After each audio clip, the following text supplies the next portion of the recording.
Mizimu ni viumbe ambao mababu zetu walikuwa wakiwatafuta kwa ajili ya ulinzi wa himaya. Mizimu huwa ni kwa ajili ya ulinzi tu. Ndio maana mimi nasemaga matambiko yanafaa.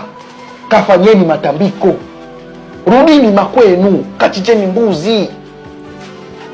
Ni vitu vipo vinafaa. Na ndio maana utakuta mtu, ili kuna wakati mambo yako yakaisawa, unatakiwa uende kwenye kaburi la babu yako.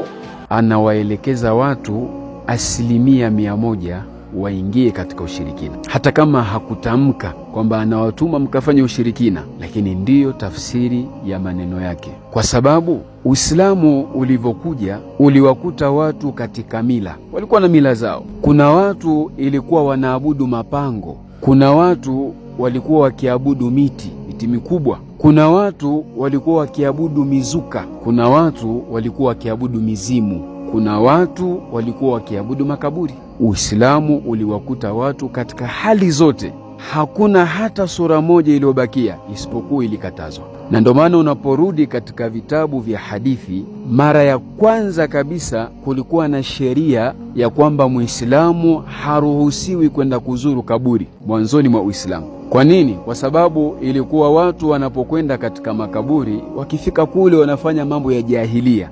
Wengine waenda wakafanya mambo ya ushirikina, wengine wakaenda wakaomba kwenye makaburi. Mtume alayhi salatu wassalam akawakataza Waislamu kipindi hicho, mwanzo kabisa mwa Uislamu, akawaambia msende kuzuru makaburi. Lakini baadaye Uislamu ulivyokuwa unasambaa, tauhidi, watu wanasoma, watu wanazidi kuuelewa Uislamu, Mtume alayhi salatu wassalam akawaambia masahaba, nilikuwa nimewakataza kwenda kuzuru makaburi, sasa nendeni mkayazuru, fazuruha, nendeni mkayazuru, mmeruhusiwa. Kisha Mtume akawakumbusha kitu kimoja, akawaambia wala taqulu hujra, lakini mnapokwenda kuzuru makaburi msizungumze mambo yasiyofaa, msizungumze maneno ya kishirikina, msende mkataka misaada kwa wale waliozikwa. Mtume akawakumbusha hilo. Leo huyu anaonekana ni shekhe, maana leo huko Uswahilini ukivaa kanzu na kofia ukaweka na shuka kwenye bega ukawa una uchebe kidogo,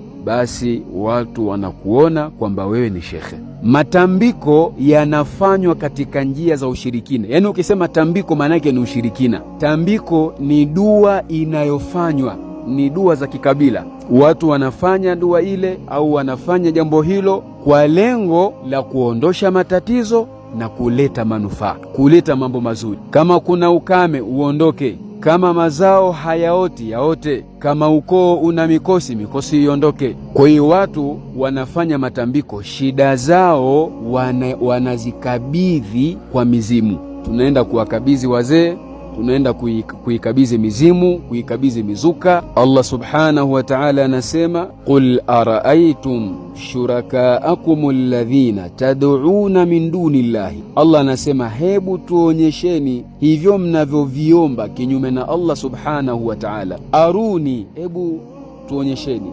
madha khalaqu min al-ardh, kitu gani walichokiumba katika ardhi. Swali moja tu, aruni madha khalaqu min al-ardh, tuonyesheni kitu gani walichokiumba katika ardhi. Allah anawauliza washirikina, masanamu, mizimu, kama ni Isa mnemwabudu, kama ni Uzair, Allah anasema aruni madha khalaqu min al-ardh, tuonyesheni kitu gani walichokiumba katika ardhi. Ni Allah tu. Leo unawaelekeza watu waende kwenye makaburi ya wazee wao, kwenye mizimu, wakafanye matambiko, waombe watu waliokufa. Allah anasema waman adallu, na hakuna kiumbe aliyepotea zaidi, mimman, kuliko yule ambaye yad'u min dunillahi, anayeomba kinyume na asiyekuwa Allah subhanahu wa ta'ala, man, kitu ambacho la yastajibu lahu, hakiwezi kumuitikia dua yake, kitu ambacho hakiwezi kujibu dua yake. Allah sema hakuna mtu aliyepotoka,